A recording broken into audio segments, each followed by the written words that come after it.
for those of you who've been here before, you know what's coming next. We have our episodes set up and we're going to hit play at the same time. So is everybody ready? Ready. Yep. Right. Ready. 1, 2.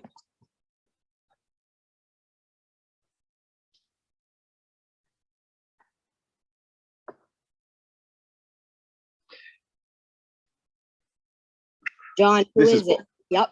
This is book. You're This is getting there. Book.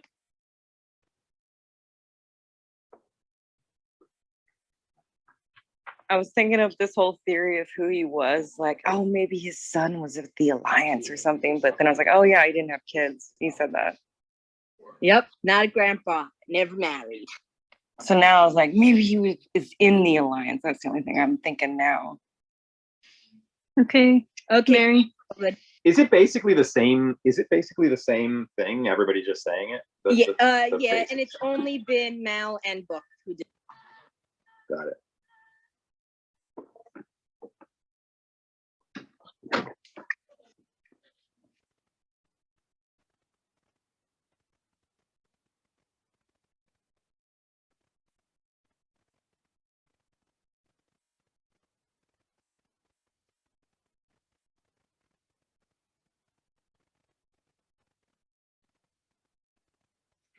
Who do you think's in there?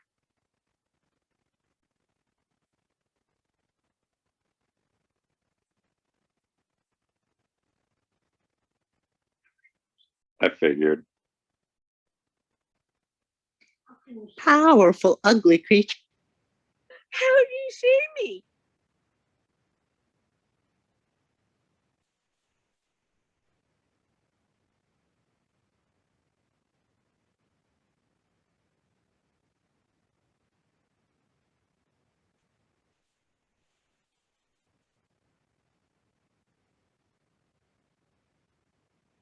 Yes. So cute. That is a pretty floral bonnet, I have It to is. say.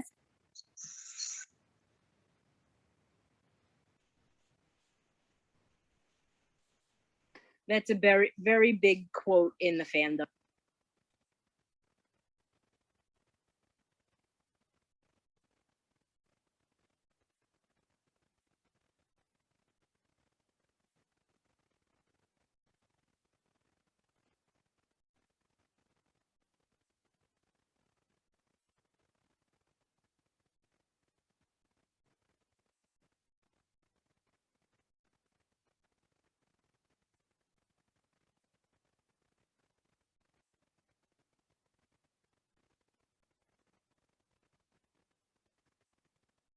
I love him.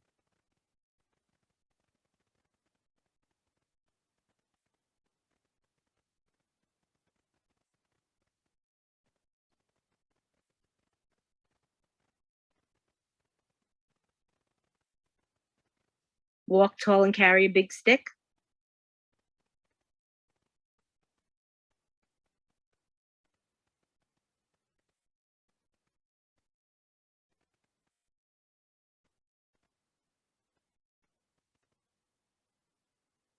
Is this drunk acting? Yes, it is.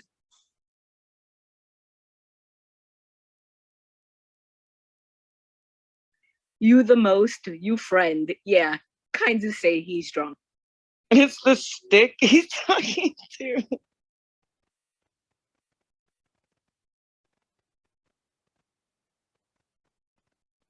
He found a friend. Yes, he has. Did he ever? I'm Is that surprised. Mrs. Mal Reynolds? I don't know.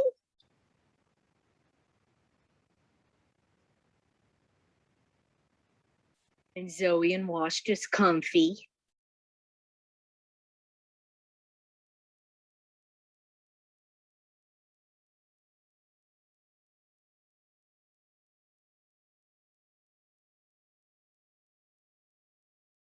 I feel like he's gonna wake up married and be like, what? No, he's just getting onto the ship. I guess not. I spoke to.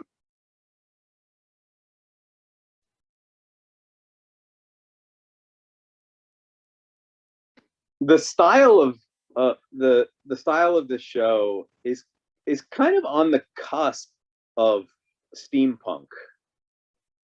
Yes. Yep. Totally.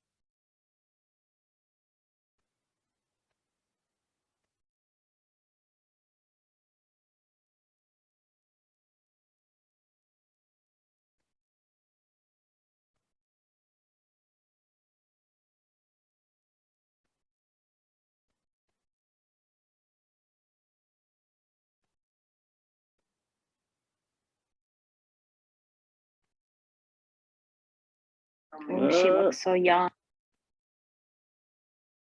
To who?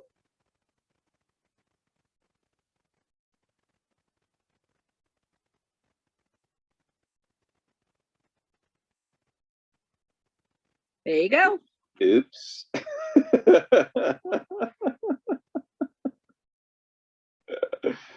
It's like he just did a little. Take my land, take me where I cannot stand. I don't know, I'm still free. You can't take the sky from me. Take my out to the black. Tell them I ain't coming back. Burn the land, boil the sea. You can't take the sky from me.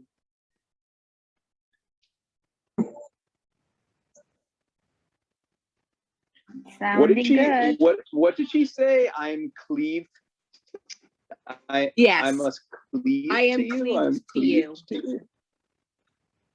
I'm cleaved to you. I am to Odd use cleave. of the word cleave. Yeah, I'm to cleave. I am to you. cleave to you. Yes. I'm to cleave I to wonder- you. Gonna be jealous. Still the word cleave there is I'm not really seeing the connection. Just wait.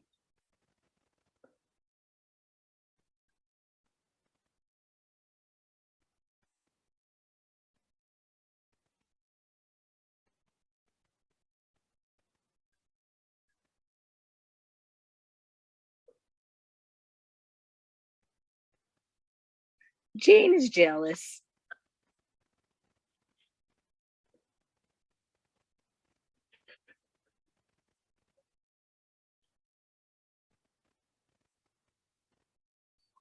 Why would she?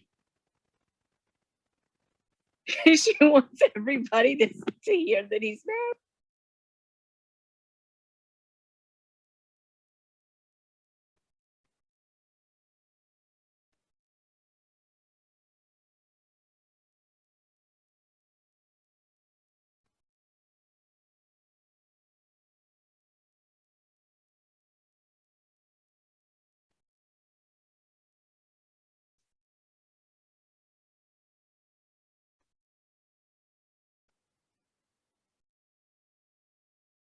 Wow.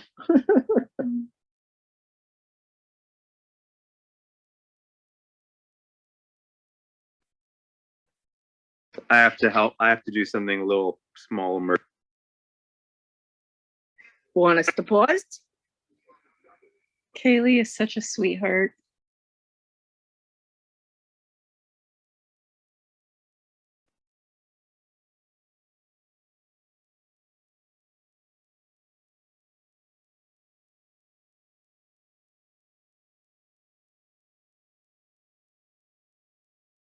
I'm back. Josie rolled under the bed, or her head rolled under the bed. Oh no. Yeah, no, that's an emergency. You take care of it. Had to lift the bed. It's like Michelle. Exactly. When he was playing with quote unquote Truman.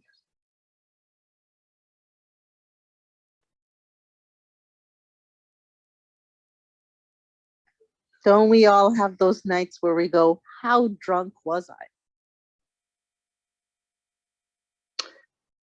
I've never blacked out. I've gotten just absolutely hammered. Never in my life have I experienced this thing where you don't remember what happened the night before, ever. I mean, I know that it happens. It's just whenever I see it in movies, I'm like, I don't really know what that is. It's happened to me twice where someone's told me I've done something. You I don't know. deserve her, you think? And he replies, mind your own damn business. Did you see the look on Irina's face? And Nara doesn't think Nara's- it's very funny either.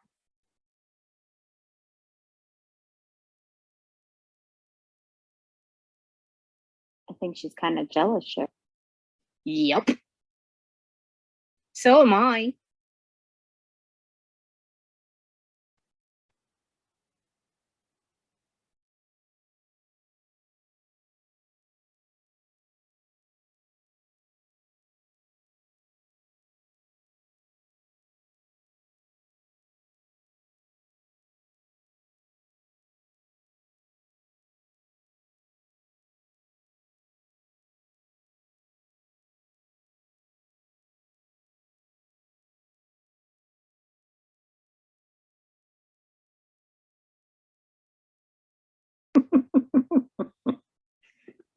That's Good, line. good words of wisdom.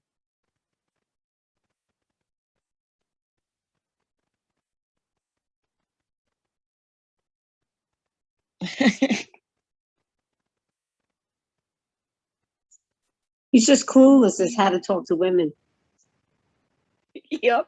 I think he's clueless talking to anybody.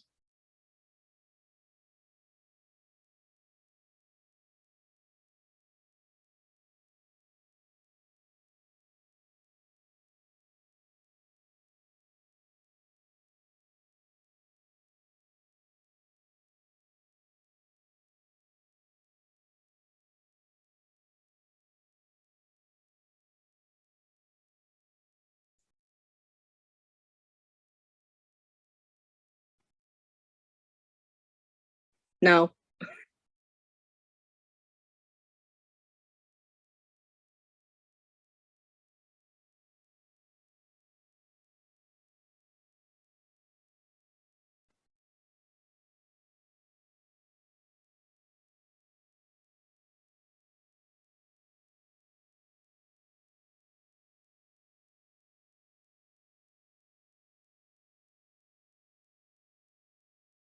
She's the gal from Mad Men, right? Yep. Yeah, that Oh. came after this. And Good Girls. Well, I know, she just Correct. looks so young. Yeah, Christina Hendricks.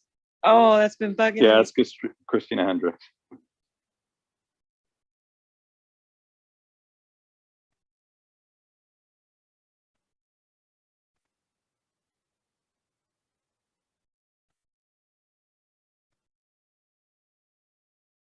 Ooh.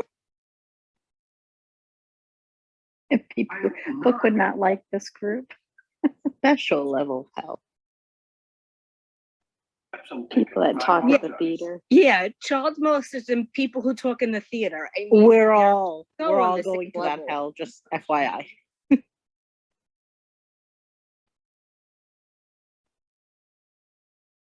That was a moment where you hear the writer speaking. It doesn't sound realistic at all, but The special hell. but you clearly know how Joss feels about people who talk in the theater.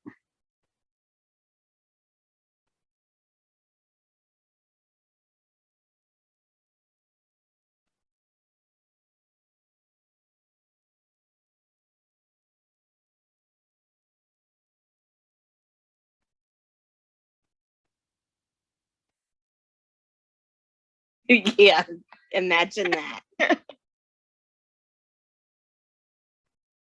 Good answer.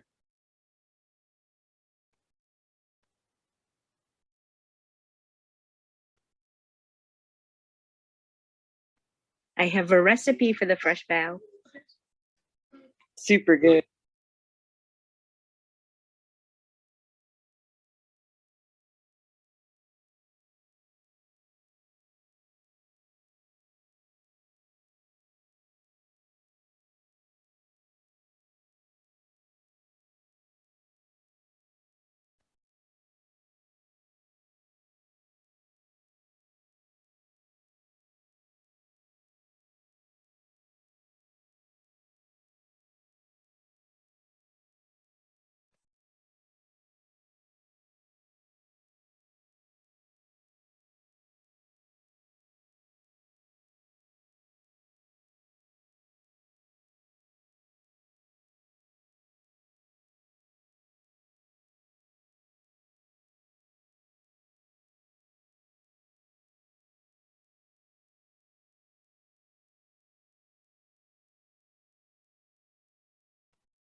That's very biblical.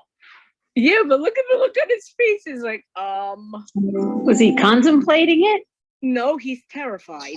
I was gonna say this is creepy. This foot fetish.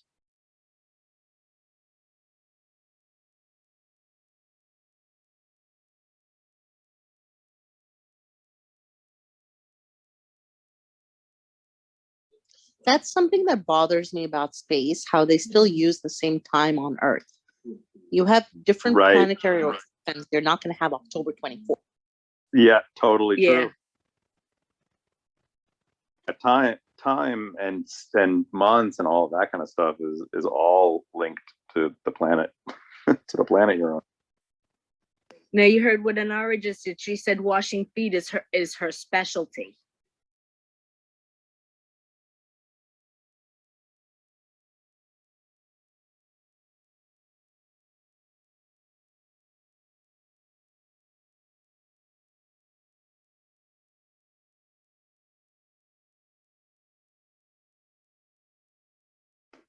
Well.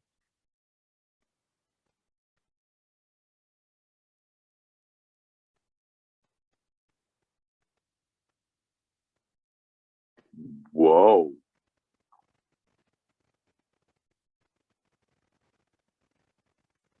She really doesn't like it. No, she does not.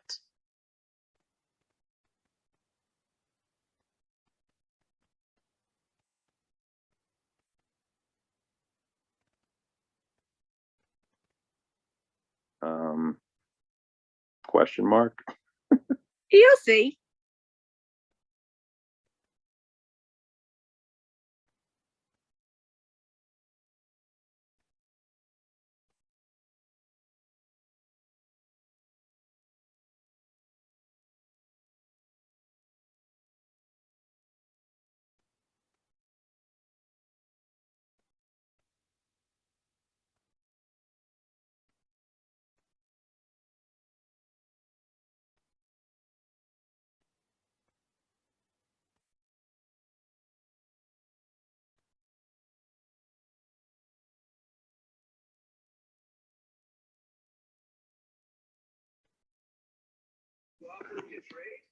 The explosive diarrhea of an elephant.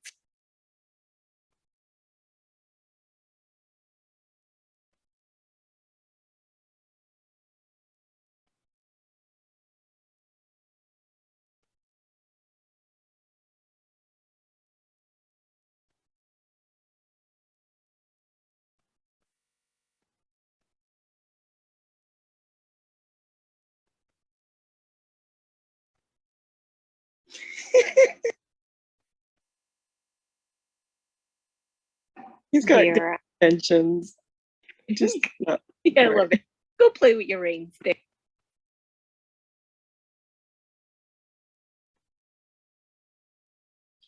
She's always underfoot.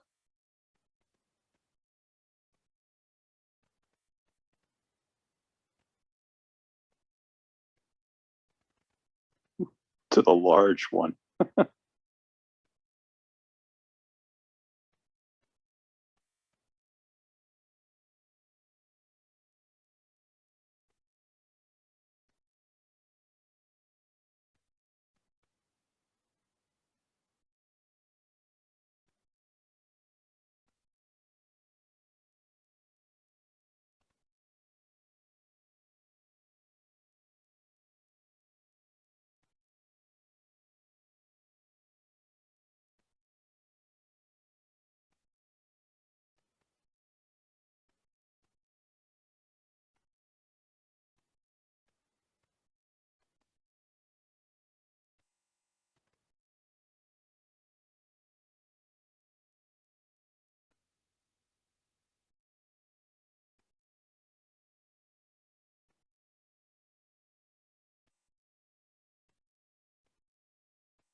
Reavers. No. Nope. Pirate.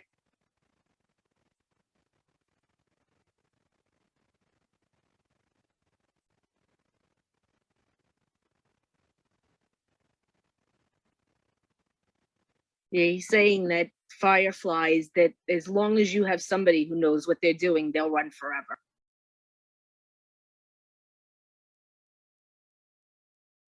Cool.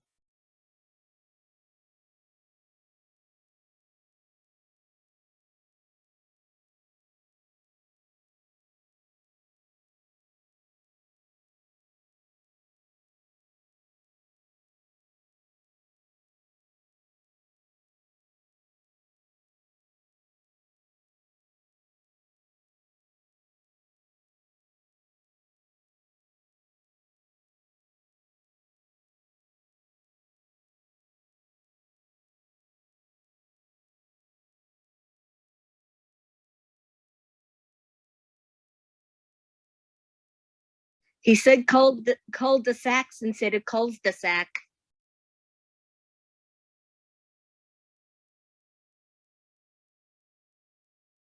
It's not hard to believe that he may not know the intricacies of the French language. It's amazing that things we learned from Gilmore, because I didn't know before then.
Cleave.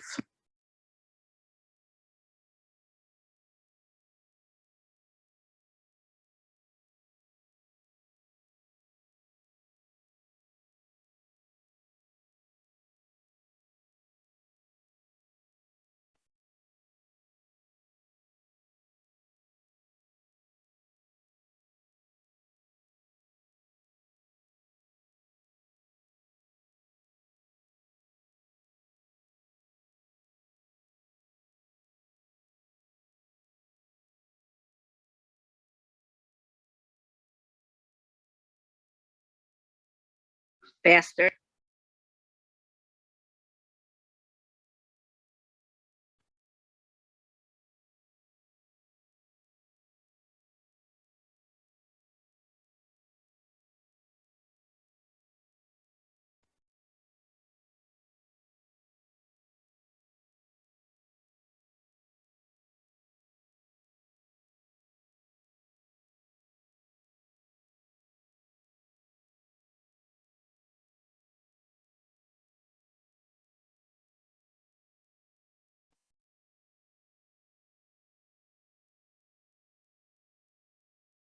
Is there plumber?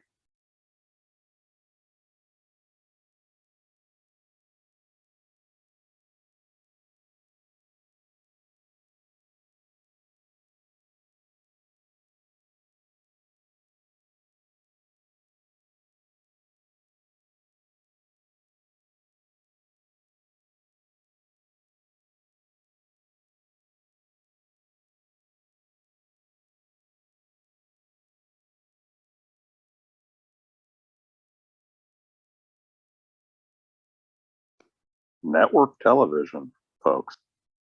Yup.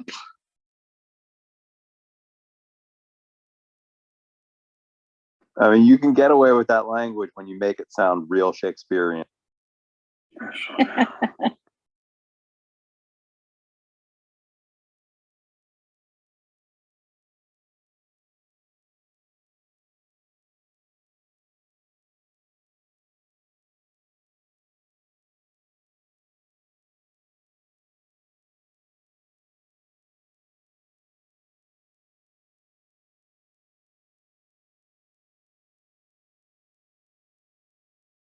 Uh-oh.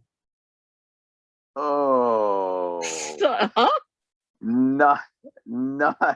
Did anybody see Didn't coming? see that coming. Yay! Didn't see that coming. All right. That's good.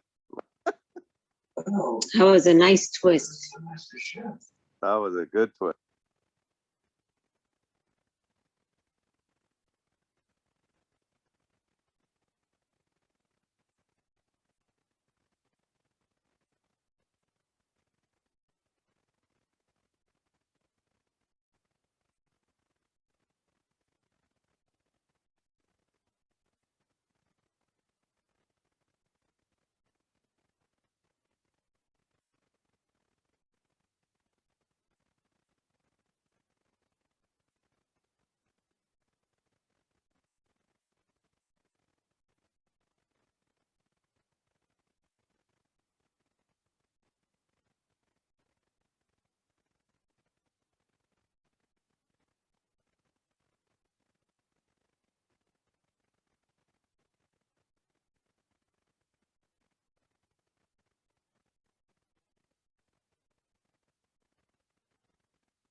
That's like Mal's whoa, goodbye. It's cool. I really like that.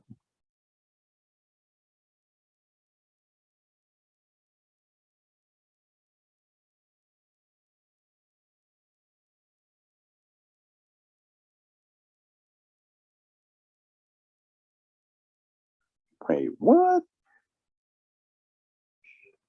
Holy Mother of God and all her wacky nephews.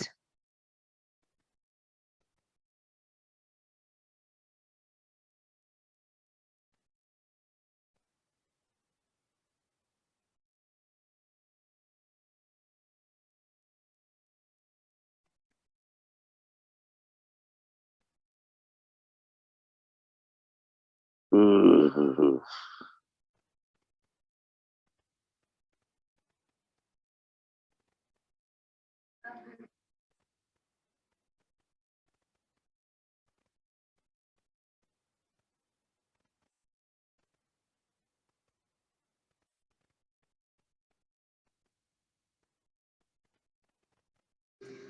All right. If there's gonna be any time that River is gonna get ninja, it's gonna be in this episode. Needs to happen. I just noticed we haven't even Put seen. some kernels on that.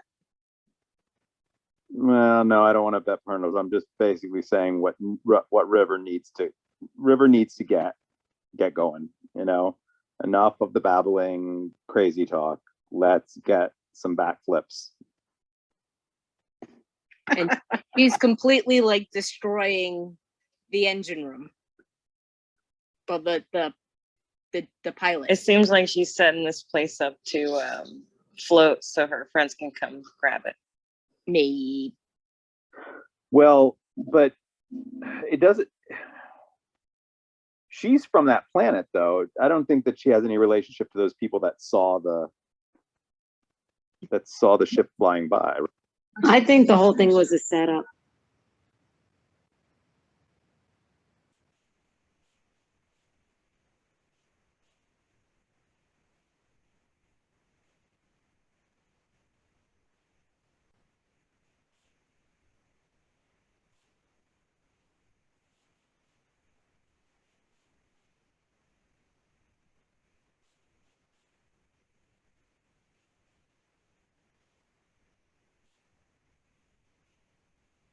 Oh, is she gonna try with? Yes. No. Inara's gonna be like, no, sorry, no.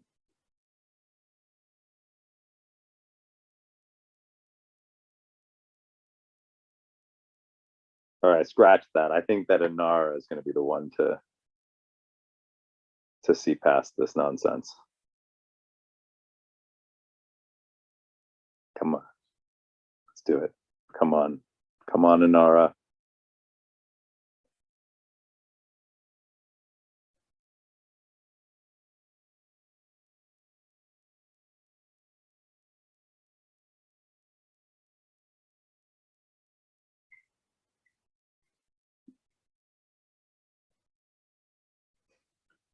I love that she's smarter than the men. And Zoe said she's trouble from this. Yep. We haven't seen much of River. I'm just gonna say that we haven't seen much of River. Yeah, but look at what Saffron just did. Yeah, She just stole the shuttle. maybe River's in the shuttle. That's an interesting theory. And where's the doctor?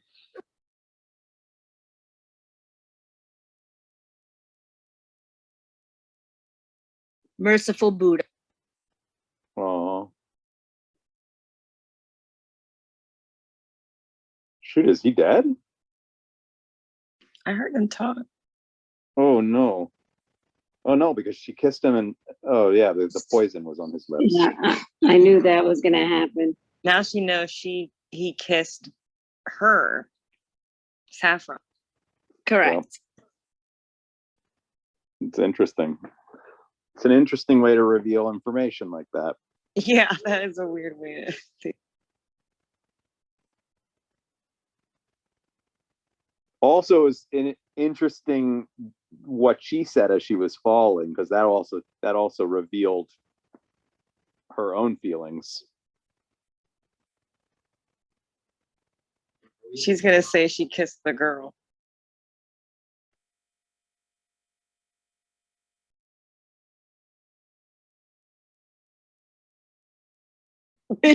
That's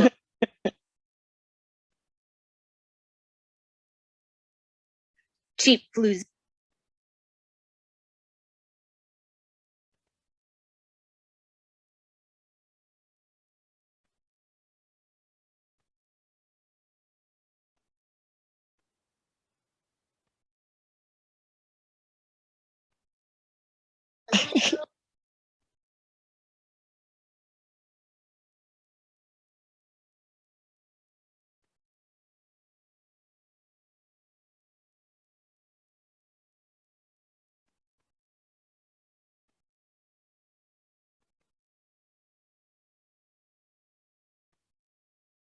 And I'm lying to you about what?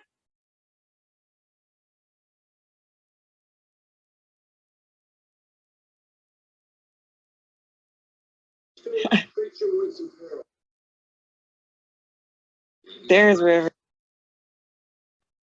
There's River. Yep.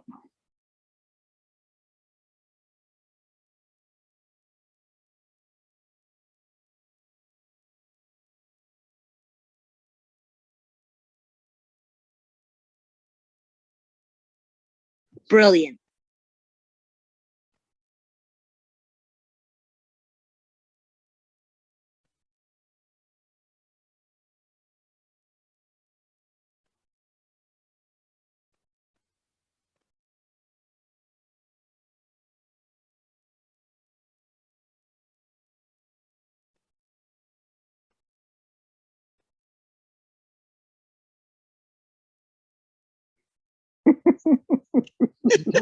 I love. I can't. I love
He doesn't want to go to that special hell. Yup.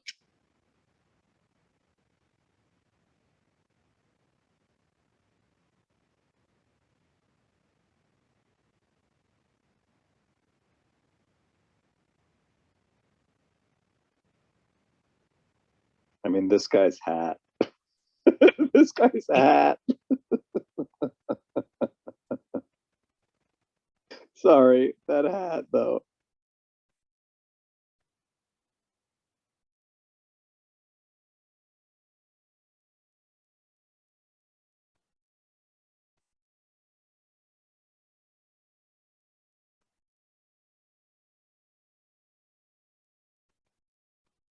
Hold on a sec.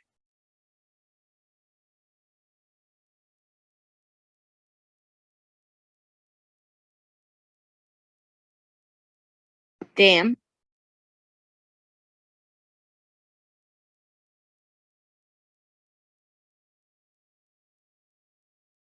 It's like a circle.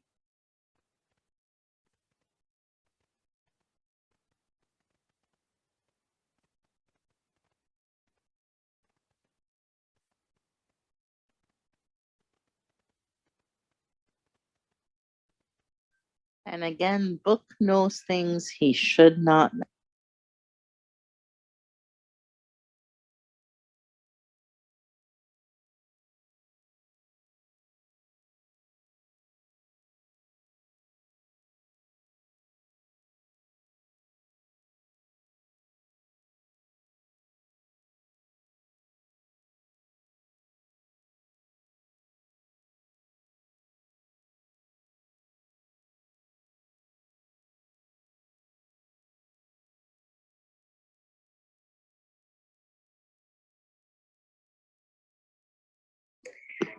He does know too much.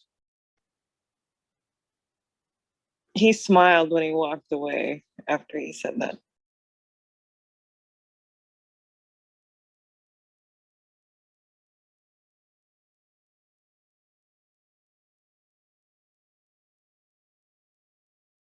Vera's invited to the party.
Jane's a top-notch shot.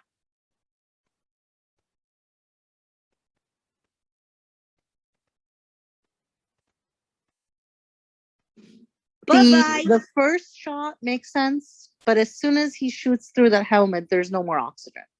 So more shots kill me.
Cool outfit.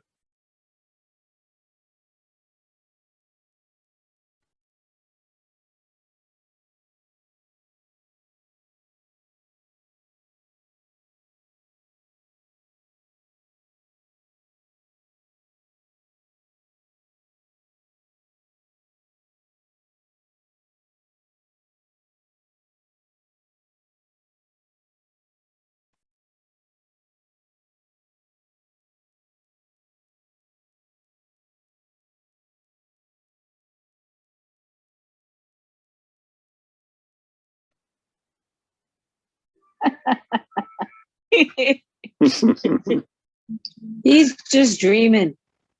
Yeah. That's funny. I love her look at the end, like, what an idiot. Are we convinced that he is not playing her? That Mal's not playing Inara? Inara, Yeah. that he that he knows that she kissed him, and he's just Oh no, I think he's oblivious. I think he Yeah. really thinks that that Inara and Saffron kissed. Yeah, I think that's consistent with his personality. He's completely clueless. Now, do you see why? I know he's never struck me as a clueless guy. No, I think it fits his narrative that, Saffron was so well trained that she could even fool Inara. Right, and she also, he doesn't strike me quite as much of a buffoon as that last moment sets him up to I be. just think when it comes if to that's the idea, if the idea is that he's so dumb that he wouldn't have considered that she tried to kiss him. I just think because the two of them fight like an old married couple, I think he's just oblivious. Yeah, I don't think he's a buffoon. I think that also when it comes to women, all the episodes, the way he talks to any of the girls is just he never says the right thing. I think he's Right. just clueless when it comes to women. But I will say this though. I will say that it does seem a bit more likely that she would have kissed. I mean, I don't know. Do you want to hear There's my something theory? a little odd. There's something a little odd about she comes in the room and sees him lying there dead, and her first instinct is to kiss him on the mouth, like rather than like calling somebody for help, like a doctor that's on the ship. So it doesn't seem like the most obvious thing that he would be thinking. Like, you came and saw me laying here and you kissed me, and that's how you ended up on the floor. Whereas a very trained individual who's like going through the ship, like, seducing people the way that she has, doesn't seem that weird that he would think that maybe that's what happened. And I think that's what he wants to think happened. I think he wants to think he wasn't the only one really fooled by her, that even the best trained person was fooled by her as well. Right. That's what I think he wants to believe. And I think Right. And I would say that realized, I think she kissed him, Mel, because she realized he was alive, not dead. So I think she got down there, realized he was still breathing, and she kissed him like, oh, thank goodness. And then she, out of relief. Yes, I Out of think so relief. too. It was a reaction to him being alive. Because when she first went Mal, Mal, Mal, she didn't go in to kiss him. And then when he stirred and made a noise, she was like, oh, thank God. And then went down. So I think it's the relief. but I think he wants to believe she kissed Saffron because then that means that she was also tricked by her. I get that. Like he's just trying to. I'm just pushing back on the idea that he's like oblivious. That because I do think that the circumstances around that whole thing, a trained individual on the ship, and like, the idea that Inara would come in and like would kiss him on the mouth. Like I think that it's reasonable. It's a reasonable thing to not assume that that's what happened. Well, they fight like cats. Whereas the moment is definitely designed to make him look like a dum-dum. You know what I mean? Like, it's designed for everybody to be like, oh gosh, this guy's not seeing the obvious. And I'm just saying, I don't think it's that obvious. even when he walked in her shuttle and he's like, can I come in? She's like, no. He's like, that's why I usually don't ask. I feel there's definitely tension between the two of them, but I think the two of them, it's like the last thing on their minds is for something to actually happen. I mean, you see how he constantly is talking down to her about her job. I don't think he thought that she actually kissed him. Yeah, and I think that, but I'm just saying, I think that that's a reasonable assumption.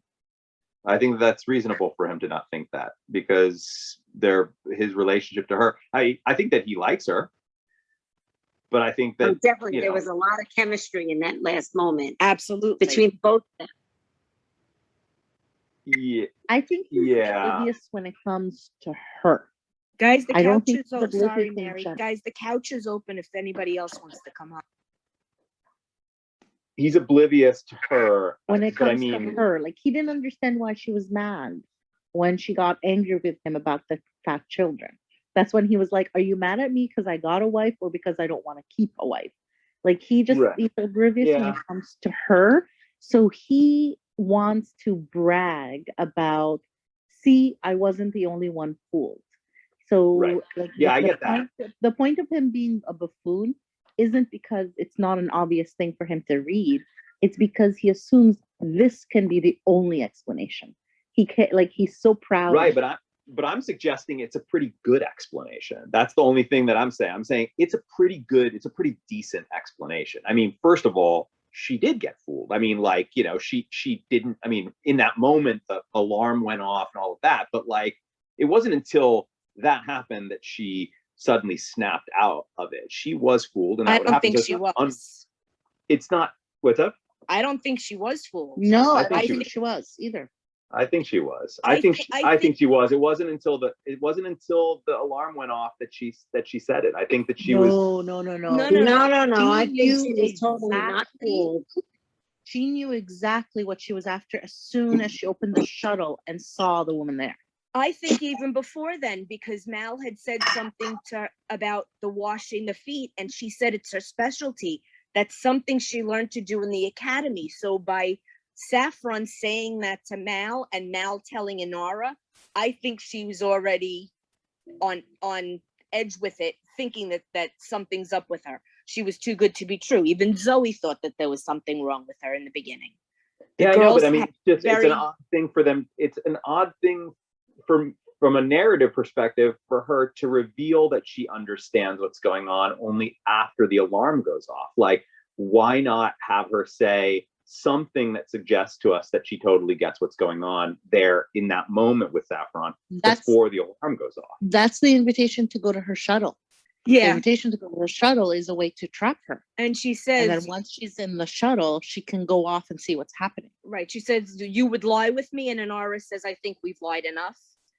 I think she knew from the second Inara was trying to go into the shuttle, like Mary says. I completely agree.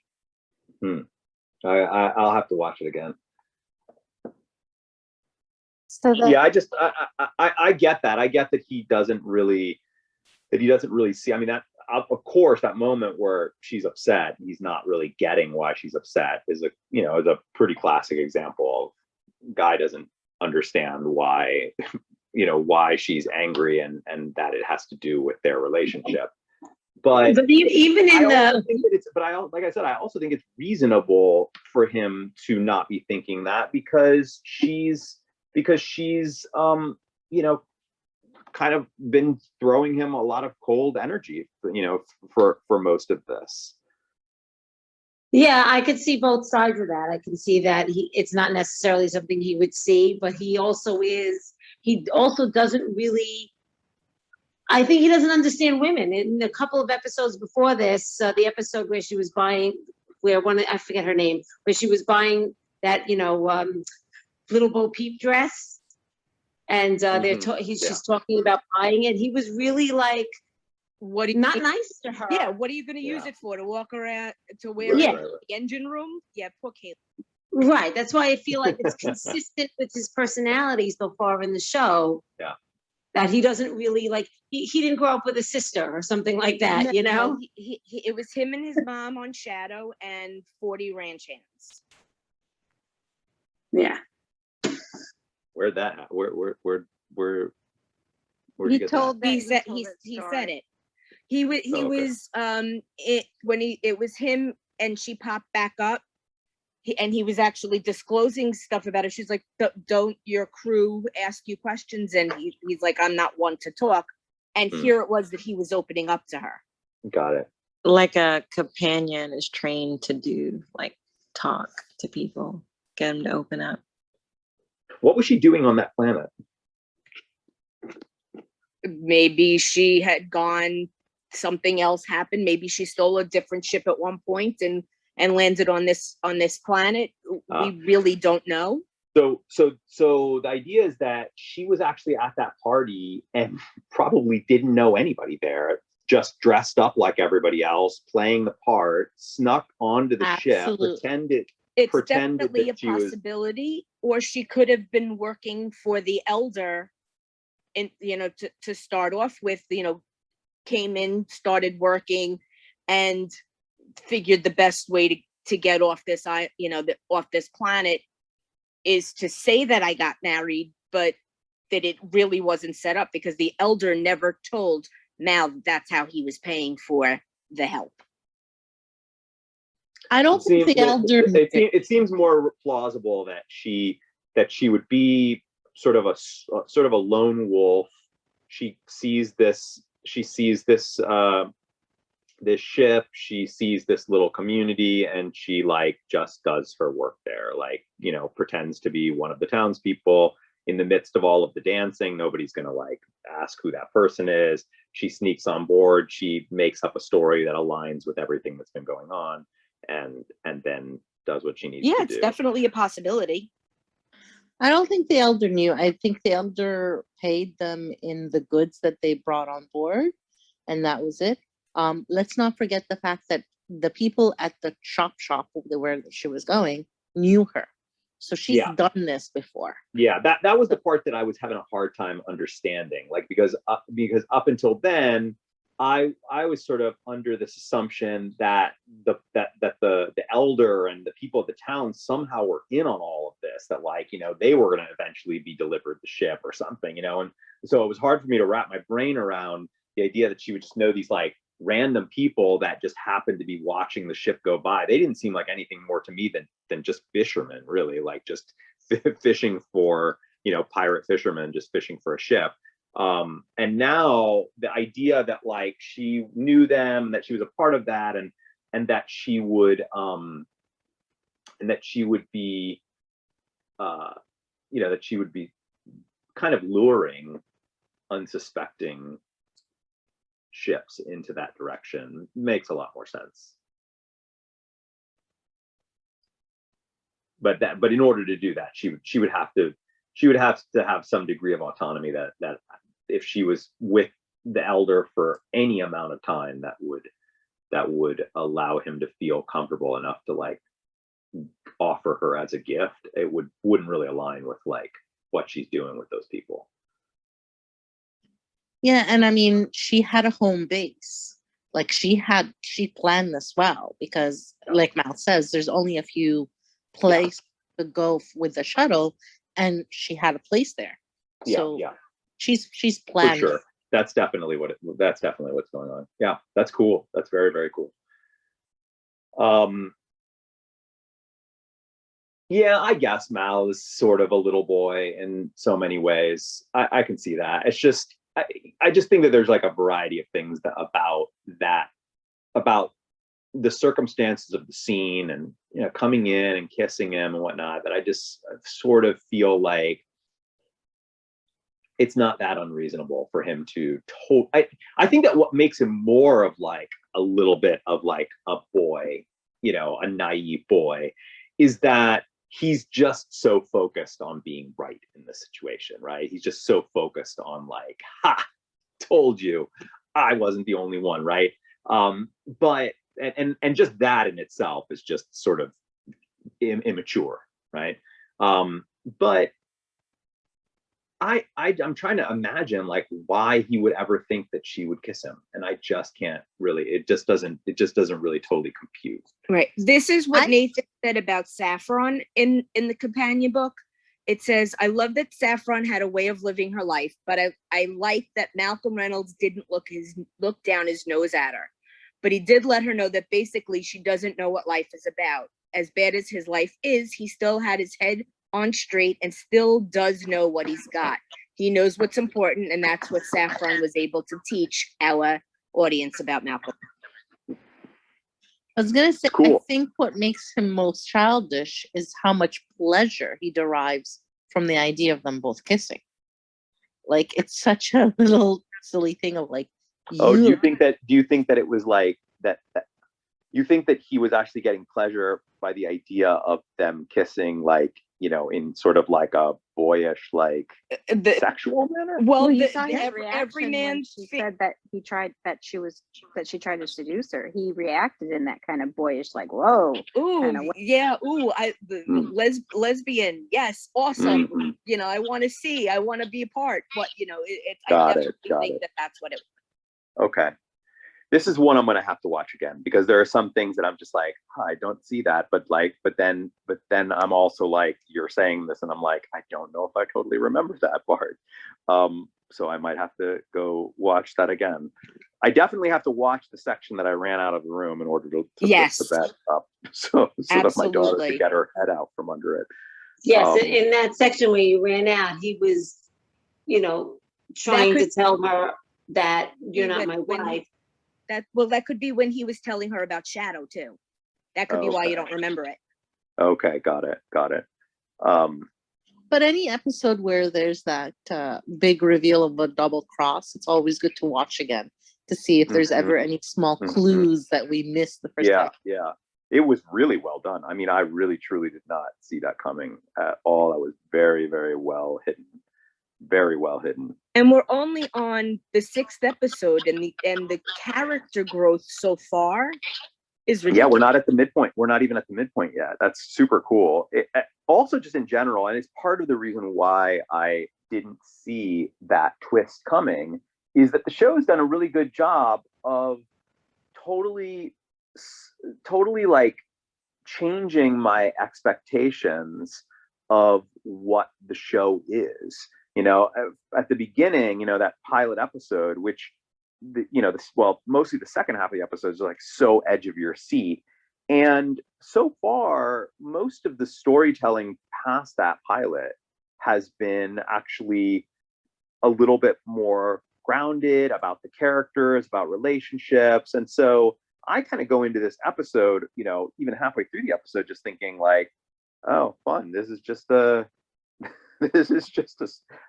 episode about how a guy got really drunk and ended up getting married, you know, which I think is just a freaking hilarious thing to write a sci-fi episode of, you know, of a space, you know, a space opera story, you know, television show, to have an episode that's just basically about that concept. I think is really funny. And so, but I'm at this point sort of expecting that. Like, I expect that the writing is going to be this very like unexpected approach to hard sci-fi. And so I just was in that groove and just didn't at all expect that it was going to suddenly then rely a little bit more on the types of sci-fi tropes that shows like this, you know, lean on a lot. So the October 24th date is another reference to Lord of the Rings. Oh, Do tell. how so? That was the date that Frodo woke up in Rivendell. October. Wait a second. Do they? Does Middle Lord Earth of the have Rings has October? the same years as us? I don't know about No, the it doesn't same have the same years, year. but the It's Middle October Earth was have October October. 24th. But wait, they have the same months though? Apparently. Kind of leads Weird. back to everybody who was like, but it's a different planet. Like, how is this time? So They did it in Lord of the Rings too. Well, But it actually, you know, by the way, because I don't know if some of you heard the other day, I was at Costco and I picked up a a Middle Earth book called The Illustrated World of Tolkien, which is really dope, and I've been reading it. And I actually just learned that Middle Earth, that Tolkien actually did imagine Middle Earth to be Earth, like to be our actual Earth, just set in a fictional era. That makes sense since he has the men as well as elves and dwarfs and Yeah, that it just takes place in a fictitious period of time in the history of our actual Earth. I didn't know that. And now I'm going to just do a quick Google to see if October is actually a month in the Middle Earth. Did It you is. realize that River really is, didn't John. speak? River did not have didn't have a speaking role. Didn't have in a this speaking role at all. She Nope. just was lurking and looked. And the biblical quote that Saffron uses when she seduces Mal is not actually in the Bible. So chances are she just Yeah. figured that he wouldn't know the difference, and she was able to trick him. Anybody who knows anything about the Bible can tell you that's not in the Bible. That's I not in know the Bible. nothing That's about funny. the Bible. That being said, we were joking on Clubhouse saying maybe there's new translations in the I was future. just Like it's that's 500. actually what I was going to say in the moment when she was saying that. My first instinct, because it didn't sound familiar, my first instinct was, are they playing around? Because by the way, I would actually really dig that. Like I would find that to be really like keen world building if they said, hey, look, there have been new translations of the Bible throughout history. So if we're going to extend history by another 500 years, then we have to stick to the idea, especially if we have, people separated by like solar systems and all of that. Then, the idea that the Bible would be reinterpreted in new translations certainly doesn't seem that weird to me. So that was my first instinct when she said it, and you just that was my reminded thought too, that it must be from a different planet or something, because but Go I also sort of like the other idea, which is that it's not from even any translation of the Bible in this time period, that she's really good at doing this, and she just could tell that he wouldn't know the Bible. And so, although it's risky, I will say it's risky. Well, because I thought it was that I thought he was a God-fearing person. Yeah, and then it he changed. was. It's a risky thing for her to do, because if she gets the wrong person, that person's gonna be like, what are you talking about? Right? So I don't know. And he was very into religion when we saw him at Serenity Valley, but he lost all faith when they lost the war. Can I just point Right. out that being into religion does not mean knowing your Bible? Correct. Yep. I was That's gonna true. say the Those are same two thing, different Mary. things. I was gonna say, That's true. I'm just saying for a professional like her, it is risky to just make up something, not knowing exactly who you might be. I mean, unless that's the idea that she's just that good. Unless she read him, yeah. And she's that good. She's like, this guy's not gonna know like anything from the Bible. So I'm gonna just make she up something. figured the subject matter Right. would distract him enough for him not to care that it's not from. Right, or not think about it. I mean, there's- he could always say, "Wow, good Bible," but that's not real. Someone's taught you something wrong, like that kind of thing. If he really does know the Bible. What I also kind of like is the idea that it really could be both. We'll never know the answer, and that's okay. That's also, I think, another cool part about good fictional narrative. That's sort of that's what we like, with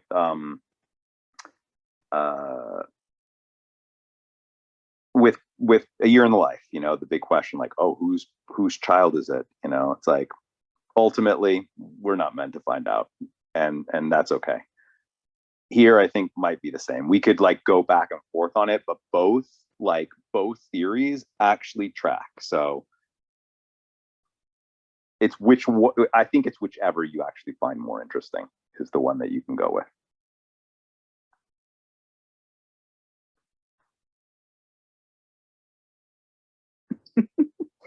Very quiet now.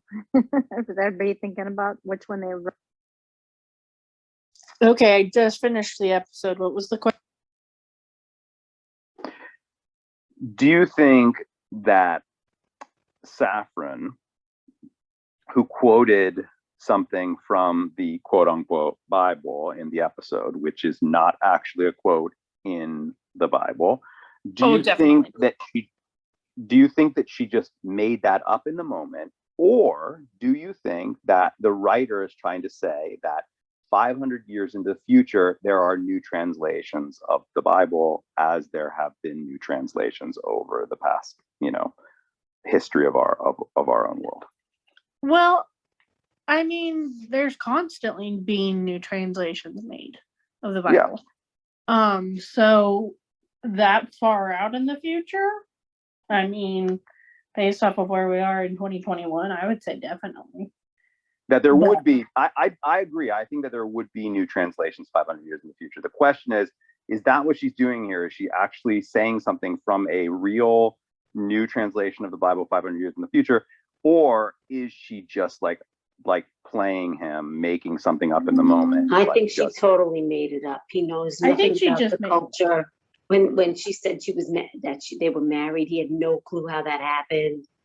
I think she made the whole thing up. He had no idea anything about the culture, so maybe she does that in to other people. This is her thing. Maybe this is something she's got memorized because she's done it dozens of times or something to different unsuspecting men.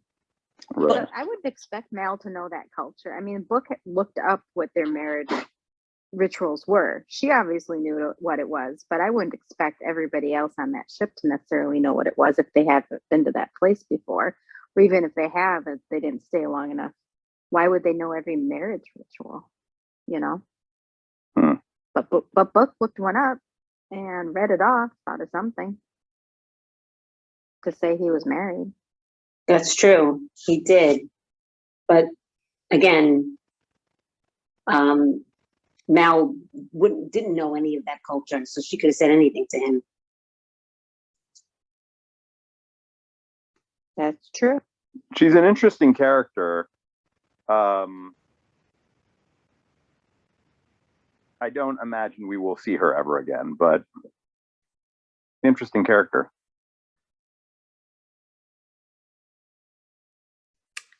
Did we completely lose Mary? I don't know. I don't think so. Right here. I'm just doing internet research for you for how cleave is the verb that she used. I'm sorry, but it just doesn't make any sense. It really doesn't. I just put it in Discord. It says that in the Bible, it says that once man leaves, he is instructed to cleave to his wife. This means to glue, to adhere, to join, to stick. The Hebrew word in Genesis is more expressive: to cling, to adhere, to abide fast together, to follow. But cleave, the word cleave suggests the breaking apart of two things. There are two meanings for it. There's both to break apart and to stick. When my daughter English language, their vows, the minister that performed the ceremony used that term in their vows. And how to the man will leave his parents and cleave unto his wife, and then the rest of the reception, my daughter was just making fun of that. She just kept threatening Chris that she was going to cleave. Where are you seeing the second definition? Because I'm looking it up and I'm not seeing it. Every definition is splitting in biology, But the biblical definition of cleave. You said you put it in Discord? I put a screenshot, but I can put the actual link if you want. Yeah.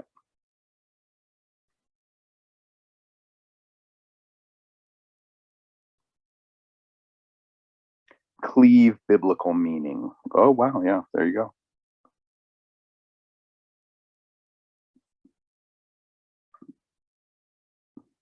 To cleave to his wife.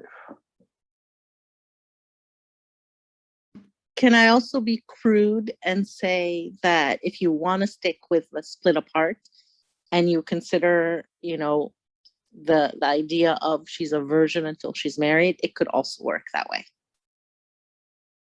Mm-hmm. It's just interesting. It's an interesting word that it has these two meanings that are absolutely opposite of one another, which is not that common. Well, it depends on how it's used. There are words that have two meanings, and it really just depends on how it's used.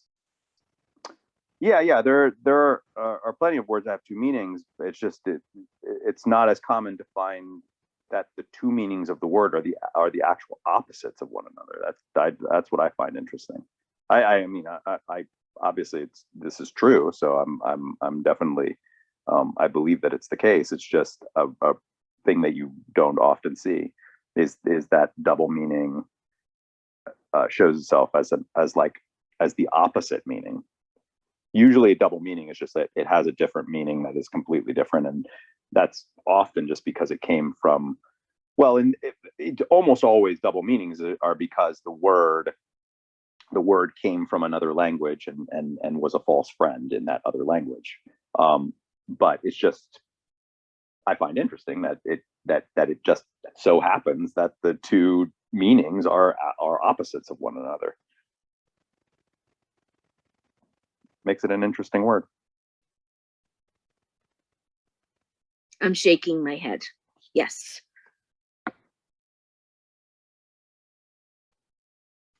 You shake your head. Yeah. Yes. I do. It's like a bobblehead. But I can see why, Yeah. Sherry, that she's a favorite character of yours. Because I was saying on Discord, one of the things I like about her is that she is the one to fool Mal. Like, Yeah. we've Mhm. seen him now come across a bunch of other like sharpshooters and men and whatever, and he's always got the upper hand. And by playing the demure, innocent, everything is sweet, I don't know anything, she gets the upper hand on Mal, and I love that. Yeah. Yeah. It's By the way, This- John, a word that has two meanings is called a contronym. Yes. Okay, Two meanings. teacher. Two meanings that are opposite of one another. Yes, contronym. Yeah, a contronym. Ooh, I love it. Thank you, Lisa. we have a teacher in our I'm gonna be using contronym now, like it's going out of style. Oh boy. Give me more contronyms.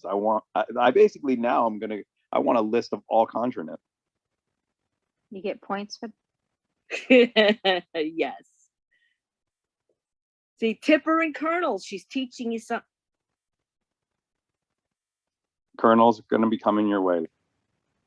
So, John, of all the scenes you saw, with the exception of when you went to lift the bed, what did you like best about the episode?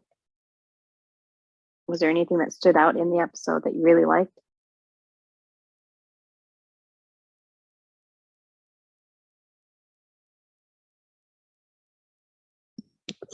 Sorry. John is Pretty Googling flower bonnet. contronyms right now. Sorry, I'm googling contronyms.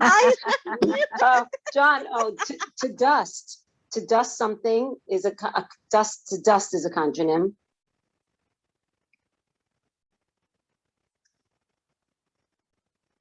And I don't know. I don't really know any An other. apology is a statement of contrition for an action or a defense of one. That's interesting. Mm-hmm. Yeah, like, I'm Ought. really sorry. Ought. Oh, I'm looking at the same website. Ought can be all, or it can be nothing. A bill can be a payment, or it can be an invoice for payment. Mhm. I'm going to spend some time here tonight after this. All right, I'm going to close this down, or else I'll be sucked into that. All right, Into the rabbit hole. yeah. Yeah. Well, you asked about our favorite parts of the show. Definitely Nathan Fillion in a dress was very nice. Very funny. This show had so many things that are quoted. Vera is a very big thing that people talk about. My Pretty Floral Bonnet. If you watch The Big Bang Theory, when Raj and Leonard see Nathan in a restaurant, they make him recite the line, "The special hell." I mean, there's a lot of really big things, parts to this show, that this specific episode, which are used a lot in the fandom. There's one thing though that I would have liked a little different. I would have liked for Wash to not be quite so bumbling in that scene with Saffron. I think that, I get that the idea is she's just that good that even a married man is going to be like, like, but that ultimately, he's strong enough and he got through it. But like, we had to show him, not being completely there. I think it would have been funnier if he had just not been fazed by her at all, and that she just keeps trying, and then finally is just like, all right, kick to the face. I wish that she would have came across Jane and it would have just been a blip of a second. Oh yeah, that would have been funny. Like maybe that would have just been like 1 second. They just show her walking away while he's on the ground. They don't even right. That's exactly how you play the scene too. It's like, hi, just like quick, and then just cut to like seconds later, her walking him just on the ground already. Yeah, I kind of want to see how all of them would have reacted. Now I'm thinking, like, okay, what's the scene with Book? What's the scene with River? Like, right? Like, what would that have looked like? I think since River has this kind of mind connection, she wouldn't have it for a second. I think that, yes, not like in a moment, she would have walked in the room and River would have already been like, I know what you're doing. I know what you're about to do. I know what you've already done to me. It's, like she would have like, I'm here now, in the future, in the past, all this stuff. And then Saffron would have gone to do her roundhouse kick, at which point River would have backflipped to avoid getting hit, and then would have done her own sort of spinning hook kick.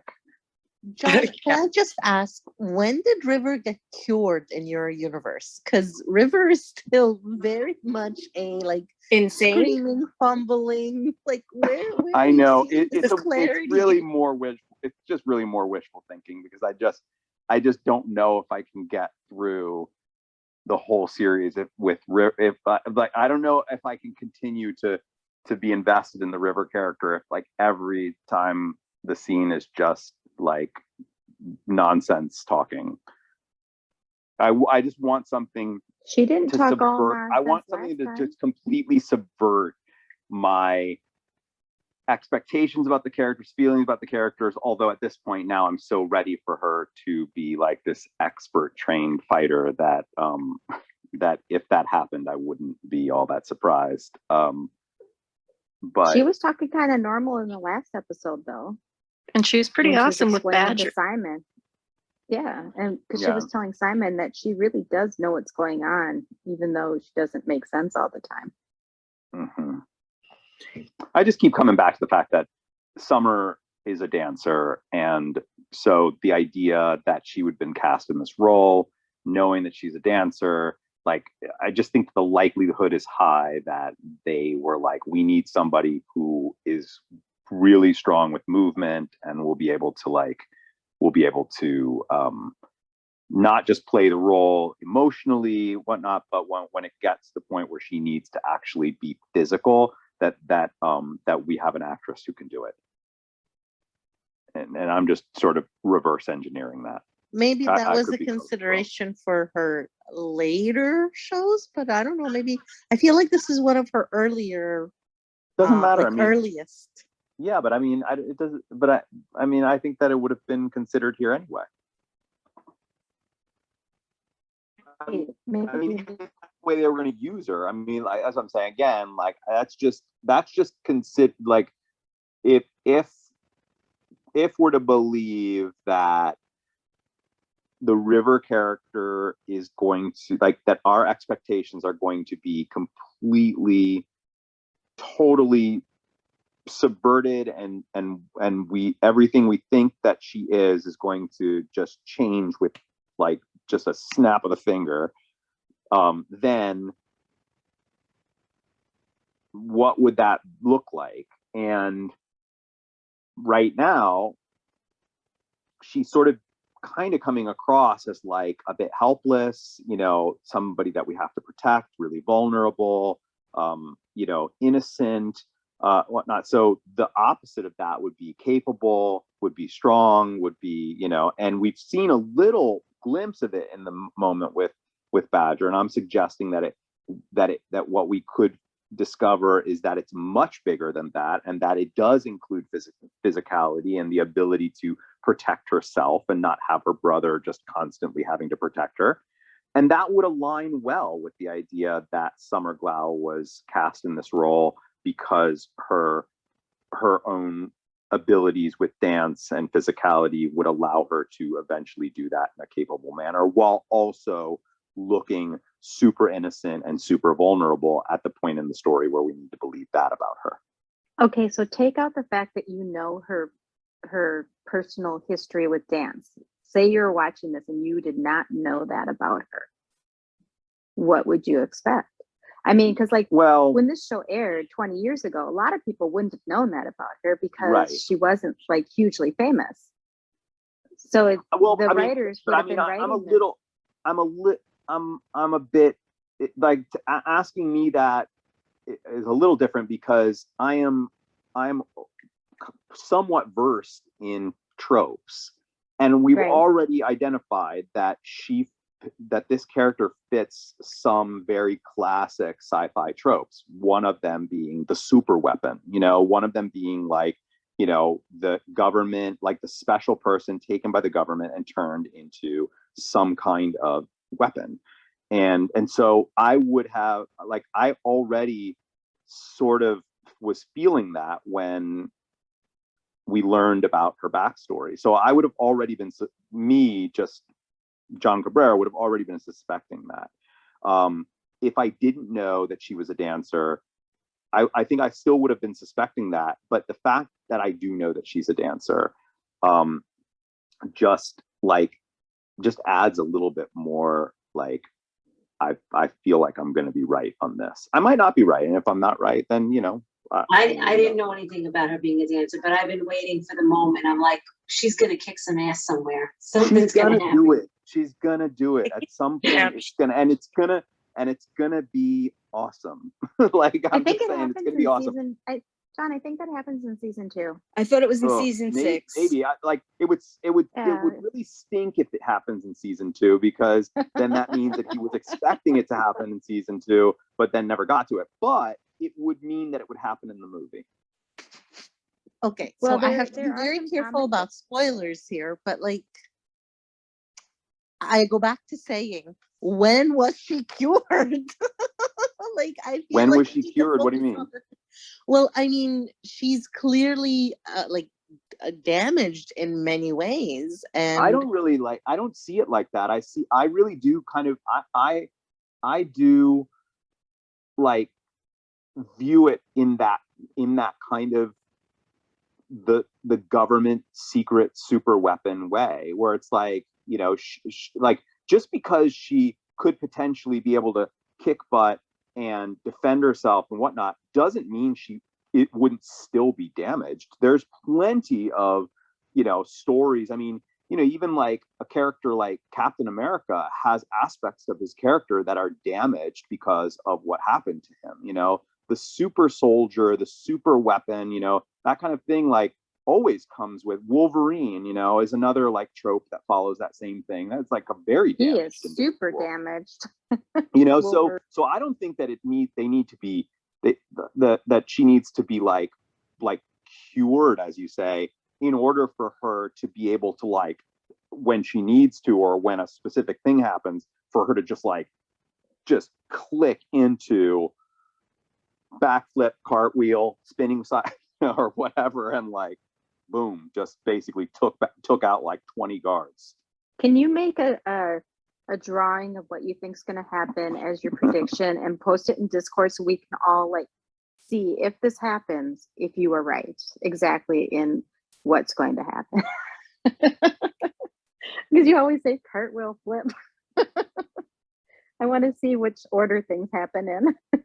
My predictions are mostly probability stuff. You know, it's like there's not many of my predictions where I'm like that's a 100%. They're usually it's sort of like I can feel this, like because I can kind of feel that trope or I kind of sense that trope. But you know, good writers, like you know, are also aware of people expecting a specific trope, and then they write, you know, a red herring in, you know, and they specifically try and divert your attention away, and that happens a lot, and it has happened a lot in stuff that I've watched that I've been predicting things. So my my predictions about River, they would all just be probability things. Like I would think that first fight, high probability, is going to be something impressive. Like it's going to be something, you know, it is just going to be a fight. If it happens, that it isn't going to just be a fight, that it's going to be an impressive one where like, wow, I can't believe that. I can't believe she just did that. That's incredible. And so you want incredible to therefore really be communicated well to your audience. And so that means that the probability is high that it won't be fighting one person, that it'll probably be fighting multiple people, because multiple people is probably going to be more impressive to see than one person. So it's like, that's how I'm doing it, but I could be wrong. I do think that the probability is very high that she can fight. I think that the probability is very high that she was created as some kind of government weapon. But that's just because that's a trope that's common. Joss is also he's a super sophisticated writer that would probably expect that people would start to feel that trope and might be therefore writing against it.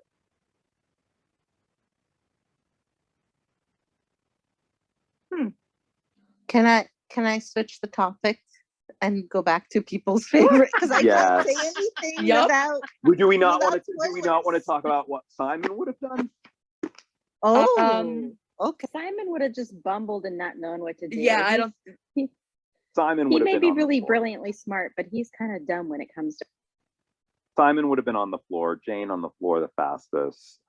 Jane wouldn't have even like taken a second, just looking at her, and then he'd be on the floor. Yeah, no, Well, that's but why I he was did saying- say he yeah. doesn't kiss on the mouth. Yeah, he doesn't kiss on the mouth, so Oh. it would be Hey, you're right. probably have to kick him in the head. But he did. Yeah, try but to I trade think his she's gun so, for I her. think she's so smart that she'd figure out another way to get that onto his mouth. You know, maybe not her kiss, but something. She'd do something, because he's really that easy to manipulate. Oh yeah.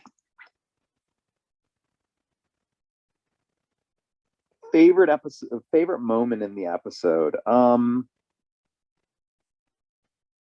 know, I mean, this is kind of an easy one, I guess, but it's I don't know if easy one, but it's definitely it's one of the moments in the episode that has stuck with me. And it strangely enough, it's just the least science fiction moment, I think, in the whole episode. And it's just the party. It's just them square dancing and dancing around the fire and just having a good time. I don't know why, but it's just a fun scene that just there's nothing about it in the slightest bit that would tell you that you are watching a space opera, that you're watching something galactic in any way. And I just love that. And I was always watching it. I was like, gosh, this is such a fun scene. This You is know? You what could just be Joss said. watching Hell on Wheels, right? When you're watching that scene. Joss said, when I wrote Our Mrs. Reynolds, it was Tim who said he's got to be married before the opening credits. I'm like, I just don't think I can do that. And then, of course, he was totally right. And then that episode, I will never say those words again. And believe me, I wish to God I could. It wrote itself. Yeah, it's good. I mean, you can really kind of feel it. The episode really it's just so smooth, the way everything just flows from one scene to the next scene to the next, and just really nicely. And it really begins with that just wonderful, joyous opening of just everyone getting drunk and laughing and smiling and dancing, and I really enjoyed that a lot. Least favorite moment was the scene with Wash. I And that can makes sense. understand why. Anybody else would like to share? Shelley? You guys haven't seen it before. What are your take?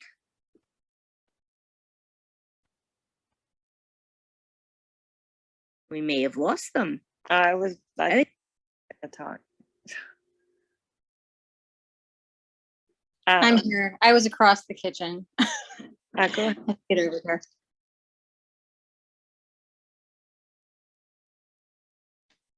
Go ahead, Jen. I don't I don't know what to say. I didn't really have much to say. I kind of just blurt in when I do have something to say. So when I'm asked, I'm like, oh crap.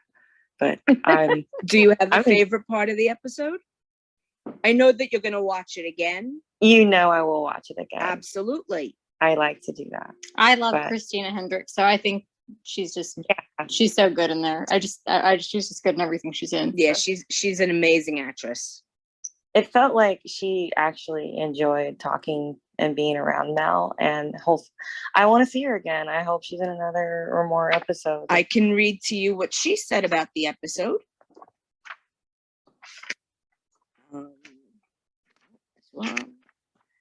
I can just say that my favorite part is the reveal when he's done kissing her and he pushes away. You can see right on his face, like, what an idiot I've been. And I love that face that he makes right then. And then she's like, night, sweetie. Yeah, that's a good moment. She said her favorite scene was clearly the seduction scene was fun. What a beautifully written scene. And I love the reveal at the end of that when Mal passes out, running with Alan up on deck and then going into action mode was really fun, trying to seduce him and then knocking him out. There's usually a difference between coming onto a series as a first-time guest actor and coming back, but Hendricks says less so on Firefly than on every other show. I mean, the cast on Firefly was so warm and giving and immediately made me feel comfortable, whereas other casts, including the show that I'm on this week, don't even speak to you. Firefly made me feel so comfortable. They showed respect for me as an actress immediately. So that was really, really nice, which is really sweet. I loved hearing that. That's cool. Thank- Yeah, I loved that moment as well, Mary. That's a pretty wonderful little bit. I have another scene that I didn't like. I wasn't crazy about them. I wasn't crazy about the moment when Jane has the gun and he's in the hallway and there's that weird stuff. Yeah, I wasn't really into it. I Was mean, it I the bargain thought or the fact that they tried to make it seem like he was gonna do yes, something to Mal? that part. The bargain was funny and all that. Once you get what's going on, that whole part is funny. Like that he's, like, I love this gun, it's I call her Vera, and like, can we trade, all that kind of stuff. But I just didn't buy any of the standoff, and that I just have a hard time with that whole thing where it's like we're supposed to believe that, like, Jane could potentially double cross Mal at some point. I just don't believe it whenever they try to create tension. So I didn't believe it in that moment, and it just seemed odd. It seemed odd, and all I was thinking is, all right, get to it. What's the twist here? The rain stick that he has was actually a didgeridoo, and it was actually Adams, and he wanted to see if they could fit it into the show somehow. And most of the episode, they said he was walking around playing it really loudly. So I think that it was a didgeridoo. It wasn't a rain stick. That's what it says. Huh. I thought those are really long, but I guess there's all kinds. Yeah, I thought didgeridoos are really long, and it really looked like a rain stick. But I mean, but it doesn't matter if it was a didgeridoo. They can just easily put that like sound Right. that the rain stick does. They just put that in.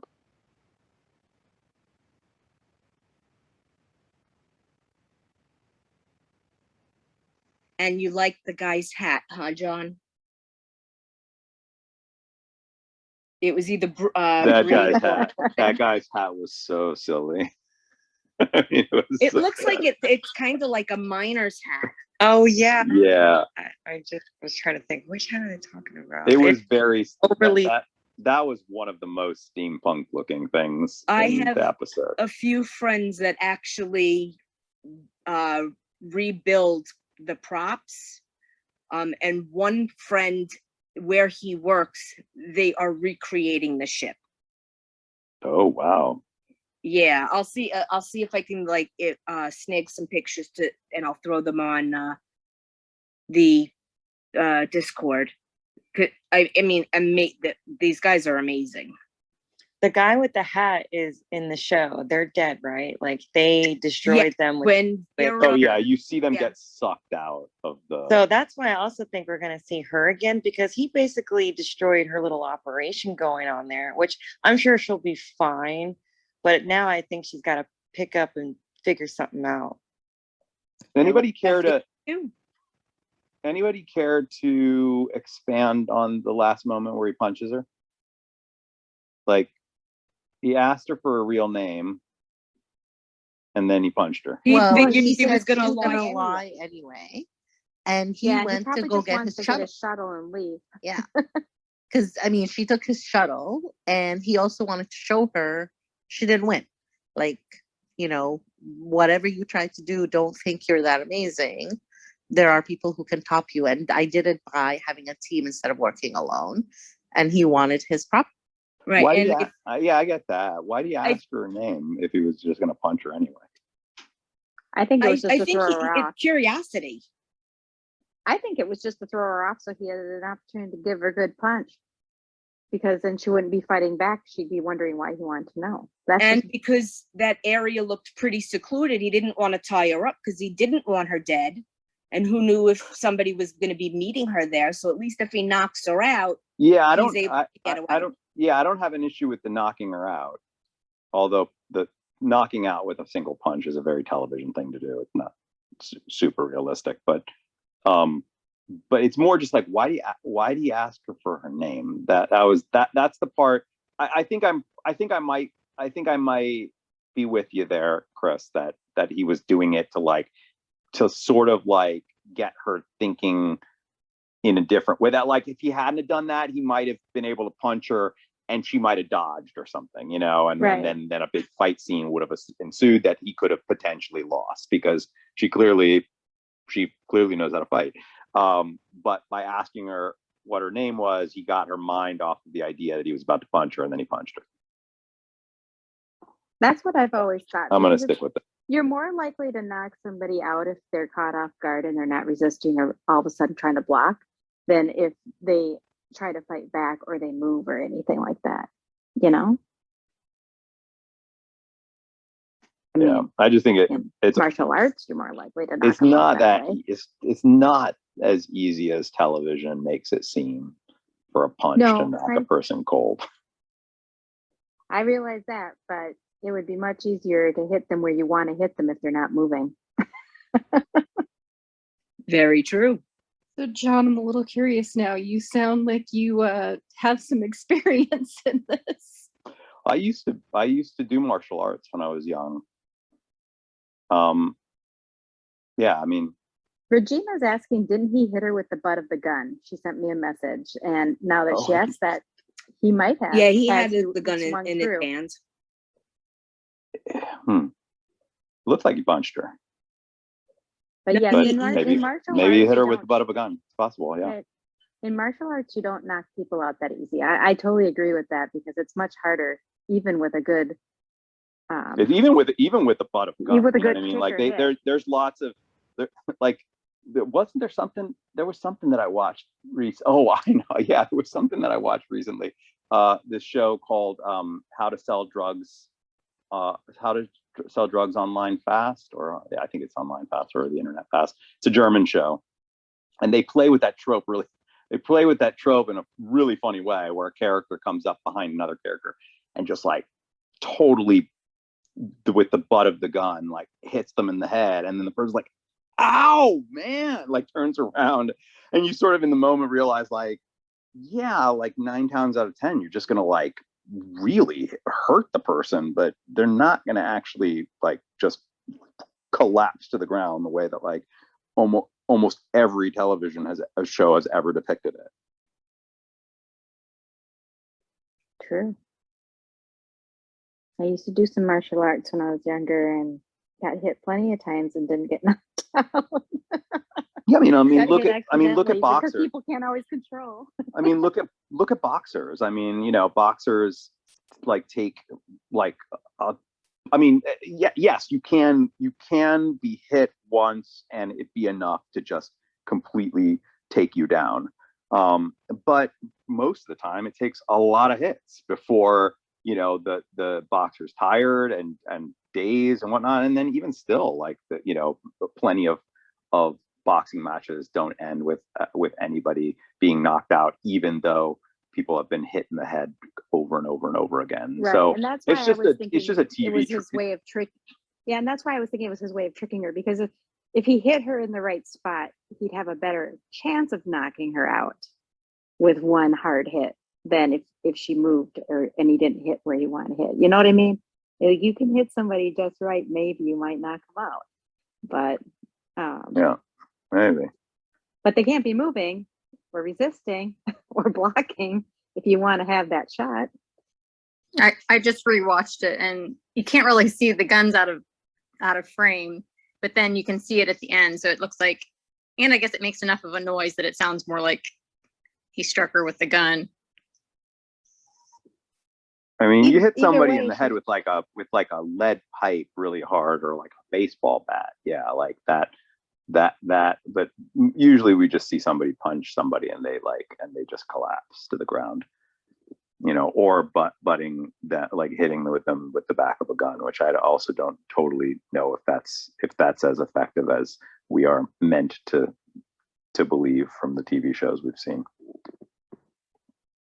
It's just it's the pickiest of nits. I'm it's just TV magic.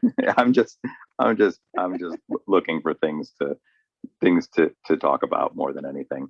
I loved the episode. I thought it was fantastic, and really felt like the narrative just really felt smooth. So it's makes total sense that the episode just came out of him, which is really nice. And I don't know if Saffron's going to come back before the end of this, but I do feel like she would have become a bigger character if the series had progressed past season 1.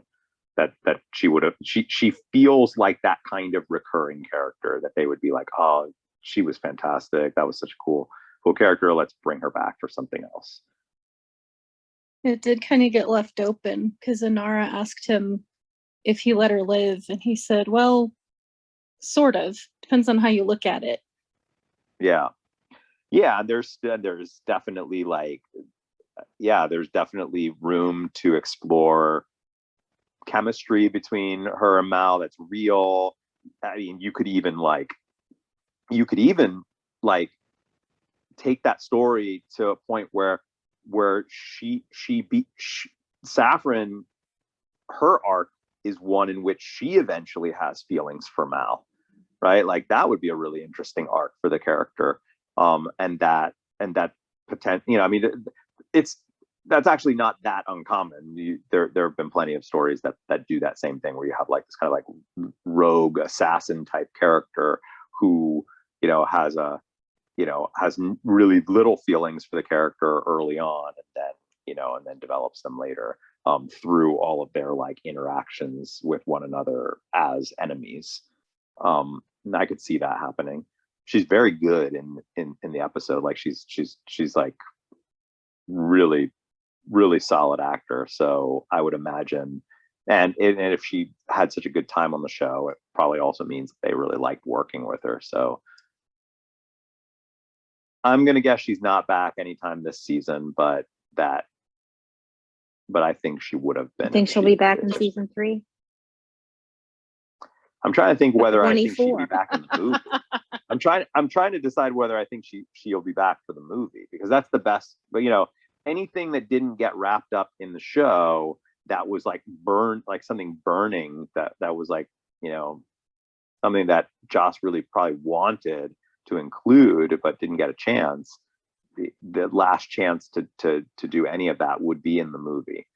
And I'm trying to decide if she's something big enough that they would want to bring her back, even in a small way, for the movie. I don't know. Curious question for you, slightly, well, it is off topic. Did you ever watch Hell on Wheels on AMC? I didn't know. Okay, then I I didn't. you like all these Western kind Yeah, of it's the scenes West. in It's here, that Western. Yeah. and that whole dance party scene.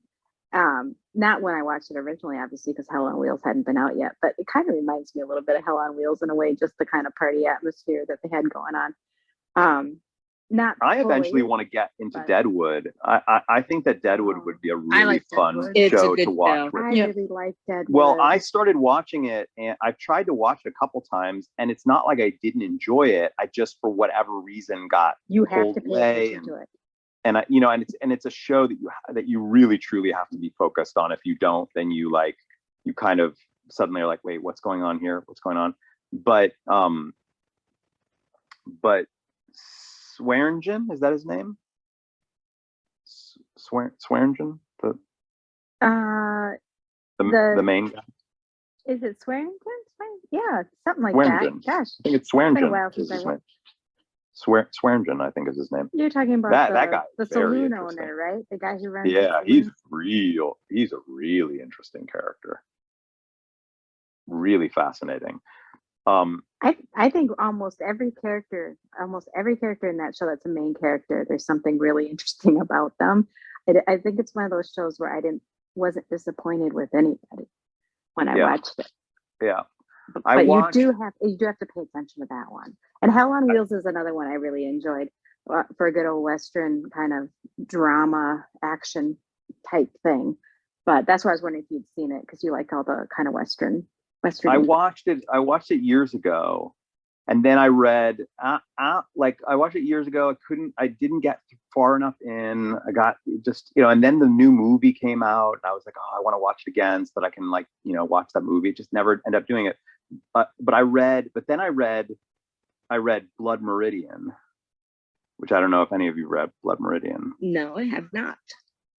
It's Cormac McCarthy, one of his books. Writing it down. It's a real it's a Western. But it's really different, and it just got me in the mood. Who'd you say the author was again? Cormac McCarthy.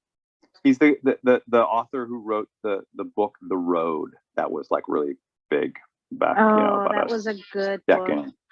Yeah, the decade and a half ago. It was like that was kind of the book. Yeah, and then they made it in that movie with Viggo Mortensen. Yeah, The Road. I like The Road. I don't really love The Road, but I really love Blood Meridian, and it got me like suddenly really wanting to watch Westerns. Like suddenly I just had this urge to watch Westerns, and I probably still have a little bit of that urge now, and Firefly is fulfilling it a bit. Oh, okay. Oh, Yeah, No Country see. for Old Men. Is that the one did you Yeah. say? Yeah, No Country for Old Men is another one of his that was made into a movie. But I said Blood Meridian. That's the one it's a Western. It's very good.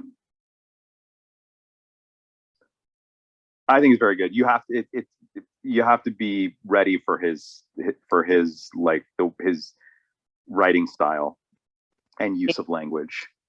It's not for everyone. It's cool. It's heavy, but it's a cool. Wordy.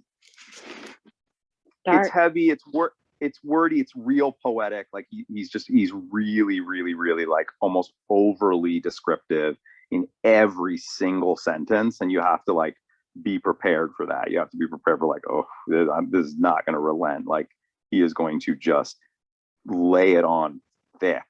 But it really feels like you're reading a painting. Like, you know, when you're reading it, you see everything like a painting. And if that's your thing, then you'd probably be into it. It airs a little bit more on that side than like nuanced character development. It's a really good way to describe that style of writing. It reads like a painting. Yeah, definitely that book. When you read that book, you'll know exactly what I mean by that, because it really does. Like you see those images like you're looking at a painting.